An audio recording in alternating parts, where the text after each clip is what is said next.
എപ്പിസ്കോപ്പന്മാരെ ബിഷപ്പുമാരെ തെരഞ്ഞെടുക്കുന്നതിന് വേണ്ടി സഭയുടെ സുറിയാനി ക്രിസ്ത്യാനി അസോസിയേഷൻ മുളകി വെട്ടിക്കൽ വേറാടി അംഗണത്തിൽ 27-ാം തീയതി ചെയ്യുന്നത് സംബന്ധിച്ച് മലങ്കര സഭയുടെ പരമാധ്യക്ഷനും സുറിയാനി ക്രിസ്ത്യാനി അസോസിയേഷൻ പ്രസിഡന്റുമായ പരിശുദ്ധ ബാബാദേവി നടത്തുന്നതായ മാധ്യമ പത്രസമ്മേളനമാണ് ഇത് നൽകുന്നത്. ഞങ്ങളുടെ ക്ഷണം സ്വീകരിച്ച് ഇവിടെ വന്നു ചേർന്നിട്ടുള്ള എല്ലാ മാധ്യമ സുഹൃത്തുക്കളെയും മലങ്കര ഓർത്തഡോക്സ് സുറിയാനി സഭയുടെ പേരിൽ ഈ യോഗത്തിലേക്ക് സ്വാഗതം ചെയ്യുകയാണ്. ഈ പത്രസമ്മേളനത്തിൽ ബാബാദേവിയോടൊപ്പം സഭയുടെ വൈദിക ട്രസ്റ്റി ബഹുമാനപ്പെട്ട അമീലക്ഷൻ, അൽമായ ട്രസ്റ്റി ബഹുമാനപ്പെട്ട റോണി വർഗീസ് എബ്രഹാം, സഭയുടെ വക്താവ് ബഹുമാനപ്പെട്ട ജോൺ എബ്രഹാം കോനാട്ട് കോർപ്പിസ്കോപ്പേഷൻ, പന്നിയായ KV പബ്ലിസിറ്റി കമ്മിറ്റിയുടെ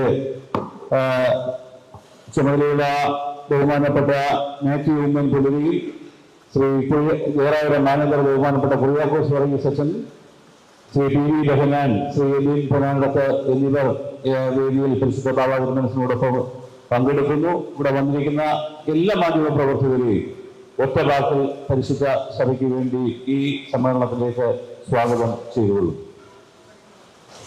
ദൈവനാമത്തിന് മഹത്വം ഉണ്ടാകും. സ്നേഹിതർ, ഈ മാസം 27-ാം തീയതി വെട്ടിക്കൽ ദേറായിലെ അങ്കണത്തിൽ വെച്ച് നടത്തുന്ന മലങ്കര സുറിയാനി ക്രിസ്ത്യാനി അസോസിയേഷൻ യോഗം വളരെ ചരിത്രപരമായ സാക്ഷ്യം ഉൾക്കൊള്ളുന്നതാണ്.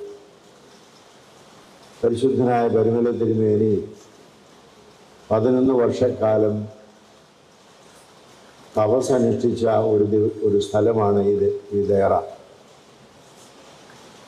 തിരുമേനിയുടെ മെത്രാഭിഷേകം നടന്ന 1876-ലെ 150 വർഷം തികയുന്ന ഈ സമയം, അതോടൊപ്പം തന്നെ മലങ്കര സഭയുടെ ചരിത്രത്തിലെ ഏറ്റവും നിർണായകമായിരിക്കുന്ന ഒരു അസോസിയേഷൻ മുളന്തുരുത്തിയിൽ വെച്ച് നടത്തിയത് 1876-ലാണ്. അതിൻ്റെ 180-ാം വർഷം. അതോടൊപ്പം മലങ്കര സഭയിൽ ആദ്യമായി മൂറോൻ കൂദാശ നടത്തിയത് 1876-ലാണ്. അത് പ്രത്യേകമായും ഈ ഓഗസ്റ്റ് മാസം 27-ാം തീയതിയാണ് 1876-ൽ മൂറോൻ കൂദാശ നടത്തിയത്. അത് ഒരു ചരിത്ര സത്യമായി നിൽക്കുന്നു.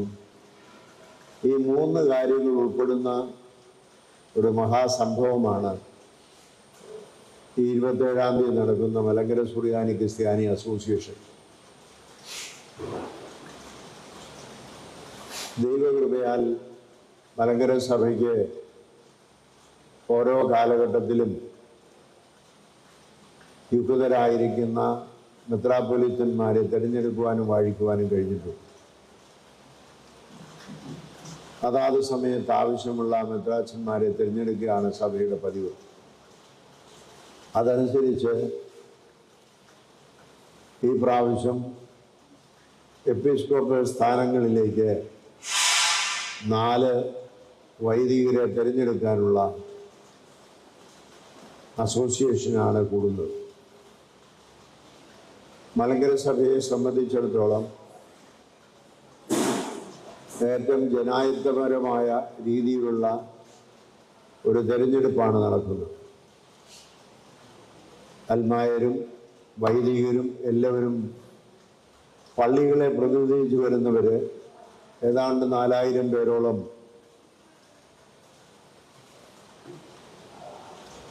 ഈ വോട്ടെടുപ്പിൽ സംബന്ധിക്കുന്നുണ്ട്. അതിൽ അൽമായക്കാരുടെയും വൈദികരുടെയും 50%-ലധികം വോട്ടുകൾ കിട്ടുന്നവരാണ് മെത്രാപ്പൊലീത്തന്മാരായി തിരഞ്ഞെടുക്കപ്പെടും. അങ്ങനെ വളരെ ക്ലിഷ്ടമായിരിക്കുന്ന ഒരു തെരഞ്ഞെടുപ്പ് പദ്ധതിയാണുള്ളത്. ലോകത്തിലുള്ള ഓർത്തഡോക്സ് സഭകളിൽ ഇത്രയും ജനായത്തപരമായി നടത്തുന്നത് അർമീനിയൻ ഓർത്തഡോക്സ് സഭ കഴിഞ്ഞാൽ പിന്നീട് മലങ്കര ഓർത്തഡോക്സ് സഭയാണ്. മറ്റ് ഓർത്തഡോക്സ് സഭകൾ അപ്രകാരമുള്ളതല്ല. സുന്നോദോസ് തിരഞ്ഞെടുക്കുന്നു എന്ന് മാത്രമേ ഉള്ളൂ. എന്നാൽ ജനങ്ങളെല്ലാവരും കൂടി ഒരുമിച്ച് തിരഞ്ഞെടുക്കുന്ന ഒരു രീതി മലങ്കര സഭയുടെ പൗരാണികമായ ഒരു പാരമ്പര്യമാണ്. അതല്ലാതെയുള്ള സന്ദർഭങ്ങളിൽ അതിന് വിപരീതമായിട്ടുള്ള ശബ്ദങ്ങളൊക്കെ ഉണ്ടായിട്ടുണ്ട്. അതുകൊണ്ട് അത്തരത്തിലുള്ള ഒരു പാരമ്പര്യം ഏറ്റവും കുറഞ്ഞത് 19-ാം നൂറ്റാണ്ട് മുതലെങ്കിലും സഭ തുടർന്നു വരുന്നതാണ്. അങ്ങനെയുള്ള ഒരു സമ്മേളനത്തിലേക്കാണ് വരുന്നത്. ഈ കാര്യങ്ങളെല്ലാം ഭംഗിയായി നടക്കുവാൻ എല്ലാവരും ശ്രമിക്കുന്നു. അതിനാവശ്യമായിരിക്കുന്ന പന്തലും മറ്റ് പരിപാടികളൊക്കെ നടക്കുന്നുണ്ട്. ഇന്ന് ഇവിടെ കൊടിമരം സ്ഥാപിക്കുന്നുണ്ട്. നാളെ കൊടിയേറ്റ് നടക്കുന്നുണ്ട്. 27-ാം തീയതി രാവിലെ മുതൽ വിശുദ്ധ കുർബാനയും മറ്റനുബന്ധിച്ചുള്ളതായ കാര്യങ്ങളും ഘോഷയാത്രകളും എല്ലാമുണ്ട്. അതിനുശേഷം ഉച്ചയോടുകൂടിയാണ് അസോസിയേഷൻ തുടങ്ങുന്നത്.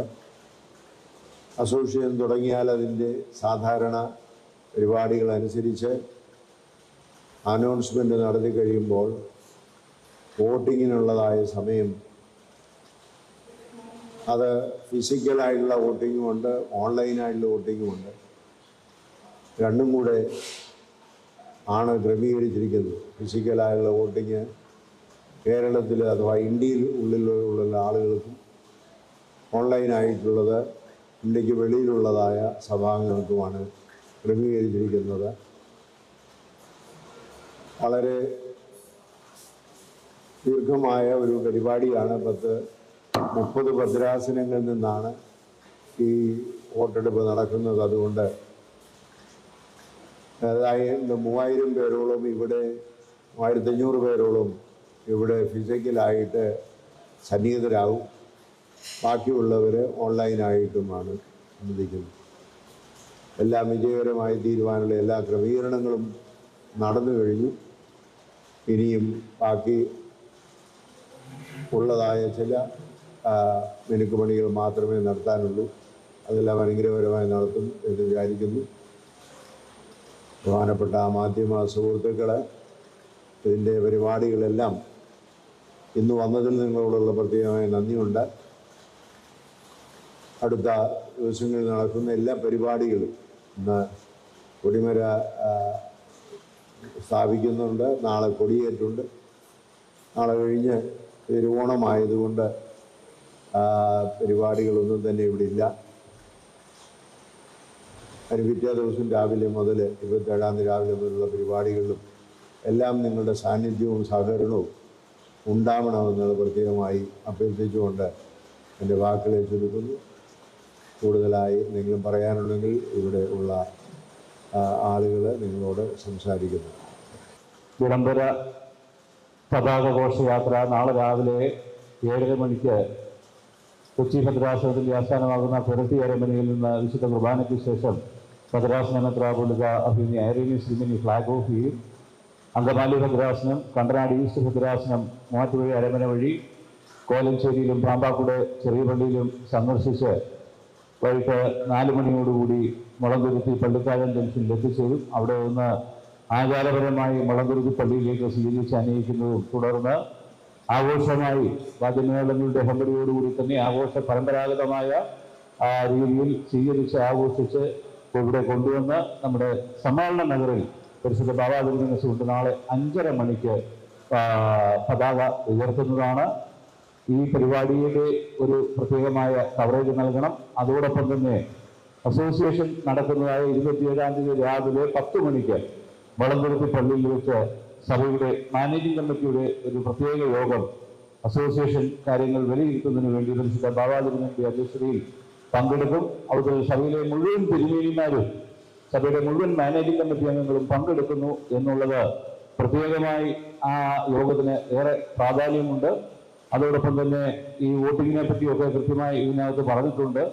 ഇന്ത്യക്ക് വിദേശത്തുള്ളവർക്ക് ഈ വോട്ടിംഗ് സമ്പ്രദായമാണ് ഏർപ്പെടുത്തിയിരിക്കുന്നത്. 4200 സിസ്റ്റം ആളുകളാണ് മൊത്തം വോട്ടേഴ്സായിട്ടുള്ളത്. അതിൽ ഇന്ത്യക്ക് വിദേശത്തുള്ളതായ അമേരിക്ക ഉൾപ്പെടെയുള്ള ഗൾഫ് രാജ്യങ്ങൾ ഉൾപ്പെടെ ഇന്ത്യക്ക് വിദേശത്തു നിന്നുള്ള എല്ലാ ദേവാലയങ്ങളിലും ആളുകൾക്ക് ഈ വോട്ടിംഗ് സൗകര്യം ക്രമീകരിച്ചിട്ടുണ്ട്.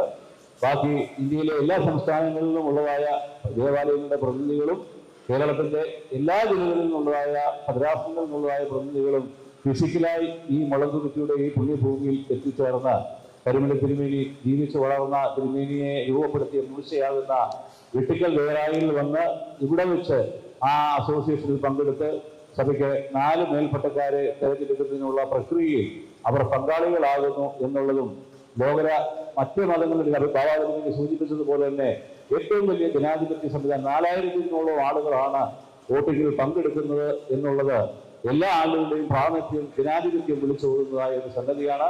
ഈ പ്രക്രിയയിൽ തീർച്ചയായും മറ്റ് സഭകൾക്കില്ലാത്ത ഒരു വലിയ ജനാധിപത്യ പ്രക്രിയയാണ് മലങ്കര ഓർത്തഡോക്സ് ഏകസഭയ്ക്കുള്ളത് എന്നുള്ളതും പ്രത്യേകമായി മാധ്യമങ്ങളൊന്ന് ശ്രദ്ധിക്കണമേ എന്ന് അഭ്യർത്ഥിക്കുന്നു. സഭാ പള്ളി തത്വവുമായി ബന്ധപ്പെട്ടിട്ട് സർക്കാർ ഹൈക്കോടതിയിൽ പറഞ്ഞിരിക്കുന്ന ഒരു സമവായ ശ്രമം നടത്തുന്നുണ്ടെന്നാണ്. സർക്കാരിൻ്റെ ഭാഗത്തു നിന്ന് സമീപിച്ചിട്ടുണ്ട് ആരാണ് സമീപിച്ചത്? ആ ചർച്ച എത്രത്തോളം മുന്നോട്ട് പോയി? സർക്കാരിൻ്റെ പ്രതിനിധിയായിട്ട് ചീഫ് സെക്രട്ടറിയുടെ ഒരു പ്രസ്താവന അവിടെ ഹൈക്കോടതിയിൽ വന്നു എന്ന് അറിയാനിടയായിട്ടുണ്ട്. ആ സർക്കാർ നേരിട്ട് നമ്മളോട് ആരോടും അങ്ങനെയുള്ള ഒരു മീറ്റിങ്ങിൽ അല്ലെങ്കിൽ അങ്ങനെയുള്ള ഒരു സമവായ ചർച്ചയിൽ വരാനോ അത് സംബന്ധിക്കാനോ ഇതുവരെ ആവശ്യപ്പെട്ടിട്ടില്ല എന്നുള്ളതാണ് സത്യം.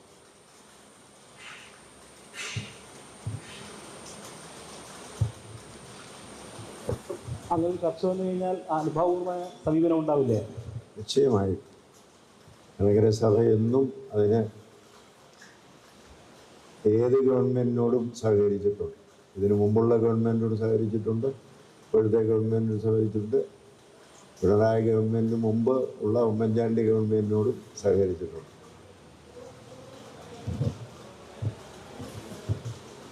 അങ്ങനെ ചില യാക്കോബേശ്വര ഭാഗത്ത് ചില നിർദ്ദേശങ്ങളൊക്കെ വന്നിട്ടുണ്ടല്ലോ.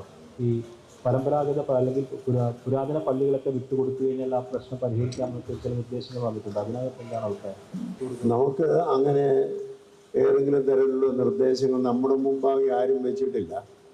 നമ്മളോട് അങ്ങനെയുള്ള സമവായത്തിന് ഏതെങ്കിലും കണ്ടീഷൻസോ എന്തെങ്കിലും നമ്മുടെ മുമ്പാകെ വന്നിട്ടില്ല.